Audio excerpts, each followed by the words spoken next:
आपका एक बार आप लेके आइए जरा टाटा कॉफ़ी। टाटा कॉफ़ी जरा चार्ट्स पे मैं एक बार लेके आता हूँ आपकी स्क्रीन पर 180 360 जरा चार्ट देखिएगा। डे हाई की ट्रेजेक्ट्री में आकर ट्रेड कर रहा है यहाँ पे। इस वक्त अगर आप देखें coffee sugar FMCG 10 day 20 day में आके ऊपर ट्रेड करता हुआ और पिछले 5 सेशन से 7 सेशन से रेस्ट लेने के बाद अब ये स्टॉक फाइनली निकला है 184.75 के जोन में। अब आ गया है डे हाई पर 185। राजेश सतपुते जी, अच्छा ब्रेकआउट। अच्छी बात यह है कि पूरी जून स्पेशली आप देखिए 11 जून से स्टॉक रेस्ट मोड में था।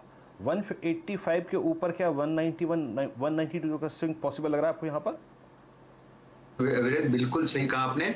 इसका जो नेक्स्ट पड़ाव रहेगा वो रहेगा 192 से लेके 195। प्रोबेबली मुझे लगता है ये 200 प्लस का टारगेट आराम से अचीव करेगा। द रीजन यहाँ पे कंसोलिडेशन था पिछले करीबन 6 से 7 ट्रेडिंग सेशन से। एक तो टाइम वाइज करेक्शन तो यहाँ पे खत्म हुआ और अपने 20 डे के ऊपर इसका मूव शुरू हुआ है।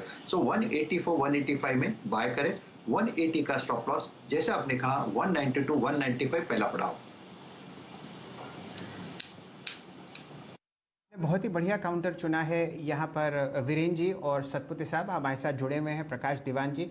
उनको टाटा कॉफ़ी हमेशा पसंद आया है और इत्तेफाकन मैं लंदन में जो रोबस्टा कॉफ़ी फ्यूचर्स ट्रेड हो रहे हैं उनका प्राइस देख रहा था। पिछले 3 दिन में आपने वहाँ पर 12% की तेज़ी आते हुए देखी है। दीवान साहब, आपकी राय टाटा कॉफ़ी पर अच्छे करेक्शन के बाद अब आपको ये कमोडिटी बढ़ती हुई दिख रही है और साथ साथ इसमें तड़का है ब्राज़ील का। जी सुशील जी, आपने दोनों मुद्दे इंपॉर्टेंट कवर कर लिए। एक था जो सॉफ्ट कमोडिटीज में जो चीनी, गेहूं, मक्की, ये सब में जो ग्लोबली हम देख रहे हैं एक शिफ्ट हो रहा है, उसकी वजह से जो तेजी बरकरार है उसमें आपने ये ब्राजील में जो अकाल आया है उसकी वजह से जो शॉर्टेजेस आएंगी आगे चल के, तो जो एग्जिस्टिंग कॉफी स्टॉक है ग्लोबली उसका जो भाव है वो नेचुरली बढ़ना, क्योंकि ये एक ऐसी चीज है कि इसके बिना बहुत लोगों का हमारा काम नहीं चलेगा।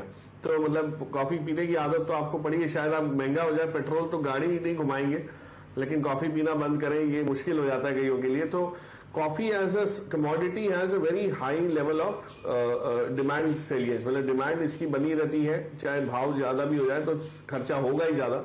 तो मुझे नहीं लगता कि इसमें कोई सॉफ्टनेस आने की अभी बहुत जल्दी उम्मीद है, रिवर्सल होने की वो है। तो और टाटा कॉफी का तो बिजनेस मॉडल हम सभी जानते हैं, प्लांटेशंस है, स्टारबक्स में प्रेजेंस है, और ये रीओपनिंग जैसे जैसे बढ़ती जाएगी वैसे वैसे आप देखेंगे कि एयरपोर्ट्स पे और बाकी आउटलेट्स में इसका चलन जो है वो और मजबूत होता हुआ दिखेगा। सो पॉजिटिव हूं मैं, और as a matter of disclosure मेरे लॉन्ग टर्म पोर्टफोलियो में तो काफी समय से है, बट इसको लॉन्ग टर्म के हिसाब से ही लीजिए। ये बहुत शॉर्ट टर्म टैक्टिकल प्ले नहीं है, बट लॉन्ग टर्म में इसको डेफिनेटली जगह दी जा सकती है अपने पोर्टफोलियो।